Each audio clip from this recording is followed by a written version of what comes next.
बिस्मिल्लाहिर्रहमानिर्रहीम। Welcome to chemistry with Kamran Chaudhry. जे तुसी इस चैनल ते नवे हो तो फिर चैनल को सब्सक्राइब ज़रूर कर दीजिएगा। वीडियो पसंद आए तो लाइक कमेंट एंड शेयर ज़रूर कीजिएगा।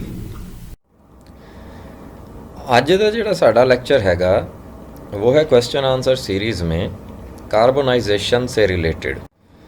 अब हम लोग क्या करेंगे, एक तो कार्बोनाइजेशन को हम लोग डिफ़ाइन करेंगे, दूसरा ये कि कोल की कार्बोनाइजेशन से जो फ्रैक्शंस हासिल होती हैं आपको उनके हमने नाम लिखने होंगे। ठीक हो गया जी। सो क्वेश्चन पे चलते हैं। क्वेश्चन कैसे आएगा? क्वेश्चन कुछ इस तरह से आएगा जी, define the term carbonization. Carbonization को डिफाइन कर दो और indicate 3 fractions obtained by a carbonization of कोल।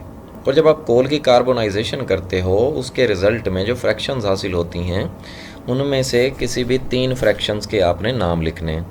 अब ये क्वेश्चन इसी तरह से आता है, नॉर्मली शॉर्ट क्वेश्चन में आता है, इधर उधर ज़्यादा नहीं घुमाऊँगा। टू द पॉइंट आंसर कैसे करना है इसका उस पर आएंगे हम लोग। ठीक है।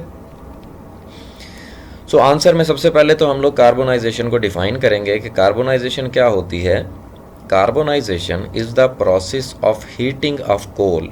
कोल को हीट करने का जो प्रोसेस होता है at temperature ranging from 500 to 1000 degree Celsius. Coal को आप हीट करते हो 500 से लेकर 1000 डिग्री सेल्सियस के दरमियान in the absence of air, air की गैर मौजूदगी में।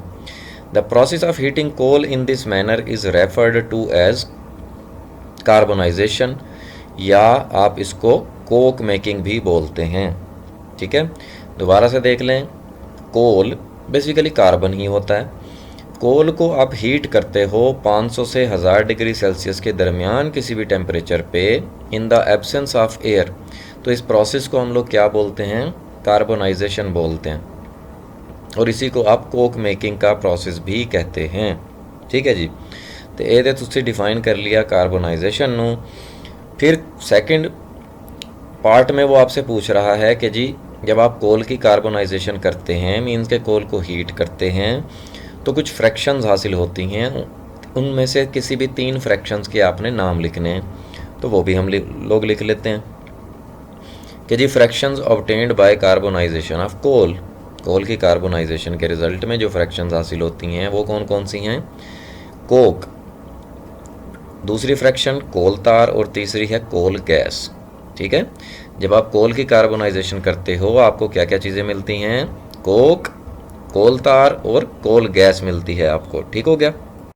सो जी ए सी ਤੁਹਾਡਾ question, define the term carbonization, indicate 3 fractions obtained by carbonization of coal, और ए सी द आंसर।